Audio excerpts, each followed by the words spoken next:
Magandang umaga, ngayon po ay araw ng Lunes, October 30, 2023. Update po muli sa lagay ng panahon. Northeast monsoon nakaka-apekto pa rin sa northern at central Luzon. Samantala, pumasok na po sa loob ng ating Philippine Area of Responsibility ang binabantayang low pressure area sa may east of northeastern Mindanao.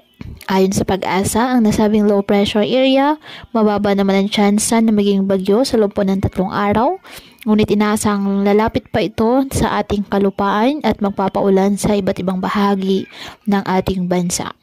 Ngayong araw, dahil po sa northeast monsoon, asahan na maulap na kalangitan na may mga pag-ulan sa Batanes, ang Ilocos Region, Cordillera Administrative Region, Central Luzon at nalalabing bahagi ng Cagayan Valley, bahagyang maulap hanggang sa maulap na kalangitan with isolated light rains dahil po sa northeast monsoon.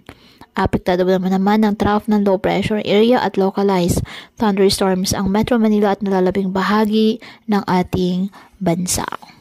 Kaya patuloy po na pinag-iingat ang ating mga kababayan sa banta po ng mga pagbaha or landslide, lalo na kapag may malalakas na ulan, at ugaliin po na magdala palagi ng payong o kahit anong panangga sa ulan kapag lalabas ng ating mga tahanan.